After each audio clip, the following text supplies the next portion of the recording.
பிரியமானவர்களே, இந்த நாளை உங்கள் ஒவ்வொருவரையும் நான் வாழ்த்தி வரவேற்கிறேன். ක්‍රිස්තුස් වහන්සේ තුළ ප්‍රේමවන්තයන් ඔබ සියලු දෙනා සුබ පතල இந்த පිළිගන්නවා. ஒரு புதிய நாள்ல உங்களை பார்க்கிறது சந்தோஷமாய் இருக்கிறது. අලුත් දවසක මුණ ගැසීම ඉතාමත් සතුටක්. நாங்கள் கடந்த நாட்கள்ல சங்கீதம் 18வது சங்கீதத்திலிருந்து அநேக காரியங்களை பார்த்தோம். ගෙවිගේ දවස්වල අපි ගීතාවලිය 18 වෙනි පරිච්ඡේදයේ බොහෝ දේවල් බැලුවා. இப்ப இன்னைக்கு பாருங்க, சங்கீதம் 18வது அதிகாரத்தின் 20ஆம் வசனத்துல சொல்லுது, අද දවසේදීත් බලන්න ගීතාවලිය 18 වෙනි පරිච්ඡේදයේ 20 වෙනි වචනේ මෙසේ அதுல කියනවා. முதல் பகுதியில பாருங்க, ඒකේ ප්‍රථම කොටස බලන්න.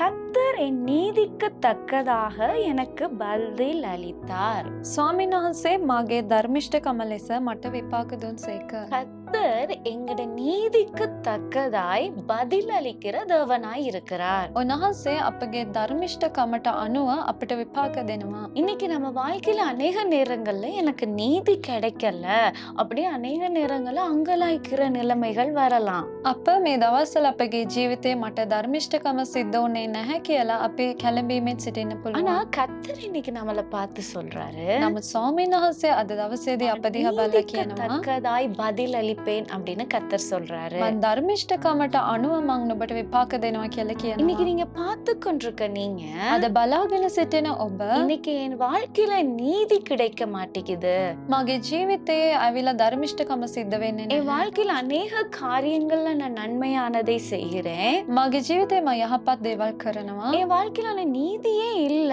அப்படின்னு இன்னைக்கு நீங்க யோசிச்சுட்டு இருக்கலாம். නමුත් මගේ ජීවිතේ ඒ ධර්මිෂ්ඨකමක් සිද්ධ වෙන්නේ නැහැනේ කියලා ඔබ සිතාගෙන ඉන්න පුළුවන්. தீமை செய்கிறவர்கள் நல்லா இருக்கிறாங்களே, නපුර කරන අය හොඳින් ஆனா සිටිනවානේ. நான் எனக்கு ஒரு நீதி இல்லாம இருக்கிறேனே அப்படின்னு யோசிச்சுட்டு இருக்கலாம். නමුත් මට ධර්මිෂ්ඨකම සිද්ධ වෙන්නේ නැහැනේ කියලා ඔබ සිතාගෙන ඉන්න ஆனா පුළුවන්. கர்த்தர் உங்களோட நீதிக்கு தக்கதாய் உங்களுக்கு இன்னைக்கு பதில் கொடுக்க போகிறார். ස්වාමීන් වහන්සේ ඔබගේ ධර්මිෂ්ඨකමට අනුව ඔබට විපාක දෙන්න යනවා. லூக்கா 18வது அதிகாரத்துல ஒரு சம்பவம் இருக்கிறது. ලූක් 18 වෙනි පරිච්ඡේදයේ එක කාර්යයක් ஒரு තිබෙනවා. அநீதி உள்ள ஒரு நீதிபரர் இருந்தாங்களாம். අධර්මිෂ්ඨ විනිශ්චයකාරයෙක් සිටියා. அப்ப ஒரு ஒரு ஒரு ஒரு ஒரு லேடி என்ன பண்ணாங்களாம், அவகிட்ட போயிட்டு எனக்கு நீதி வேணும் நீதி வேணும்னு அவரை கிட்ட போயிட்டு ரொம்ப என்ன செஞ்சாங்களாம், கரைச்சு கொடுத்துட்டே இருந்தாங்களாம். එක කාන්තාවක් ගිහිල්ලා මට විනිශ්චය කරන්න මට ධර්මිෂ්ඨකම් කරන්න කියලා ඉල්ලගෙනම සිටියා. அப்ப அவருக்கு ஒரு கட்டத்துல அவருக்கு இரிட்டேட் ஆயிட்டாராம், எரிச்சல் பட்டுட்டாராம்.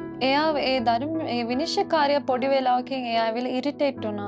அப்ப அந்த நேரத்துல அவர் சொன்னாராம், இந்த மனுஷிக்கிட்ட இருந்து எப்படியாவது தப்பணும் அப்படின்னு சொல்லி என்ன செஞ்சாரு, இவளுக்கு ஏதாவது ஒரு நீதியை செஞ்சிடணும் அப்படின்ட்டு அவர் யோசிச்சாராம். මම මේ කාන්තාවගෙන් කොහොම හරි ගැලවෙන්න ඕනේ, කොහොම හරි මෙයාට විනිශ්චය මන් ධර්මිෂ්ඨකම් කරන්න ඕනේ කියලා මෙයා හිතුවලු. அப்ப அநீதி உள்ள ஒரு நீதிபரரே அப்படி நினைக்கிற நேரம், අධර්මිෂ්ඨ විනිශ්චයකාරයෙක්ම ඒ ආකාරයෙන් සිතනවා නම් எங்கள் தேவன் அவர் நீதி உள்ள தேவனாய் இருக்கிறார். අපගේ ස්වාමීන් ධර්මිෂ්ඨ තැනන් වහන්සේව සිටිනවා. அவர் எப்படி எங்களை குறிச்சு நினைப்பாரு?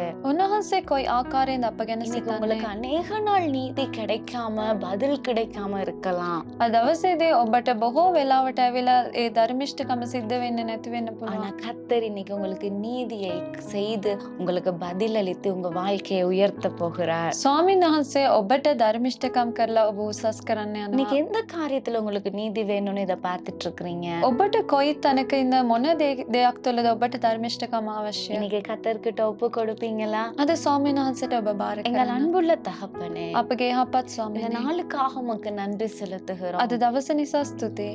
இந்த நாள்ல பார்த்து கொண்டிருக்கவங்க எனக்கு நீதி இல்லையே, ஒரு பதில் இல்லையே என்று இன்னைக்கு பார்த்து கொண்டிருக்கலாம் මට ஐயா. ධර්මිෂ්ඨකම කරන්නේ නැහැනේ, විනිශ්චයක් නැහැනේ කියලා අද දවසේදී බලාගෙන ඉන්න පුළුවන්. அப்படிப்பட்டவங்க வாழ்க்கையில එවැනි අයගේ ජීවිතයන් நீங்க වල இன்னைக்கு நீதியை செய்து பதில் கொடுத்து ஆசீர்வதிங்க. ඔබ වහන්සේ විනිශ්චය ධර්මිෂ්ඨකම් කරලා ඔබ වහන්සේ ආශිර්වාද இயேசு කරන්න. கிறிஸ்துவின் நாமத்தில் பிதாவே, ඒසුස් වහන්සේගේ නාමයෙන් පියාණනේ. ஆமென். ආමේන්.